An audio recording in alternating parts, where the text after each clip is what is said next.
అనుదిన బైబుల్ సంఖ్యాకాండం 36వ అధ్యాయం. యోసేపు పుత్రుల వంశములలో మాకీరు కుమారుడును మనస్సే మునుమనవడునైన గిలాదు యొక్క పుత్రుల వంశముల పెద్దలు వచ్చి మోసే ఎదుటను ఇశ్రాయేలుల పితరుల కుటుంబముల ప్రధానుల ఎదుటను మాట్లాడి ఇట్లనిరి: ఆ దేశమును వంతు చీట్ల చొప్పున ఇశ్రాయేలీయులకు స్వాస్యముగా ఇవ్వవలెనని యెహోవా మా ఏలినవానికి ఆజ్ఞాపించెను. మరియు మా సహోదరుడైన సెలోపెహోదు స్వాస్యమును అతని కుమార్తెలకు ఇవ్వవలెనని మా ఏలినవాడు యెహోవా చేత ఆజ్ఞ నొందెను.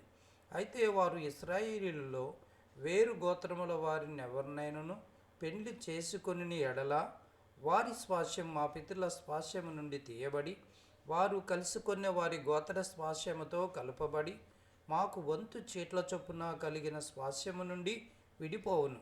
కాబట్టి ఇశ్రాయేలీయులకు సునాద సంవత్సరము వచ్చినప్పుడు వారి స్వాస్యము వారు కలుసుకొన్న వారి గోత్ర స్వాస్యముతో కలపబడును గనక ఆ వంతున మా పితరుల గోత్ర స్వాస్యము తగ్గిపోవుననగా మోసే యెహోవా సెలవిచ్చినట్లు ఇశ్రాయేలీయులకు ఆజ్ఞాపించి ఇట్లెన్ను. యోసేపు పుత్రుల గోత్రికులు చెప్పినది న్యాయమే. యెహోవా సెలోపెహోదు కుమార్తెలను గూర్చి సెలవిచ్చిన మాట ఏదనగా, వారు తమకి ఇష్టలైన వారిని పెండ్లి చేసుకొని వచ్చును, కానీ వారు తమ తండ్రి గోత్ర వంశములోనే పెండ్లి చేసుకొనవలెను. ఇశ్రాయేలీయుల స్వాస్యము ఒక గోత్రములో నుండి వేరొక గోత్రములోనికి పోకూడదు.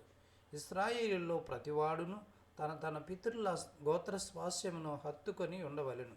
మరియు ఇశ్రాయేలీయులకు వారి వారి పితరుల స్వాస్యము కలుగునట్లు ఇశ్రాయేలీయుల గోత్రములలో స్వాస్యము గల ప్రతి కుమార్తెయు తన తండ్రి గోత్ర వంశములోనే పెండ్లి చేసుకొనవలెను.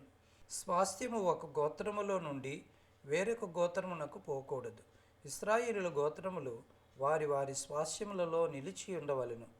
యెహోవా మోషేకు ఆజ్ఞాపించినట్లు సెలోపెహోదు కుమార్తెలు చేసిరి. సెలోపెహోదు కుమార్తెలైన మహలా, తీర్సా, హొగ్లా, మిల్కా, నోయా తమ తండ్రి సహోదరుని కుమార్తెలను పెండ్లి చేసుకొనిరి. వారు యోసేపు కుమారులైన మనష్షీయులను పెండ్లి చేసుకొనిరి కనుక వారి స్వాస్యము వారి తండ్రి గోత్ర వంశములోనే నిలిచెను. యెరికో యొద్ద యొర్దానుకు సమీపమైన మోయాబు మైదానములలో యెహోవా మోషే చేత ఇశ్రాయేలీయులకు ఆజ్ఞాపించిన విధులను ఆజ్ఞలను ఇవే.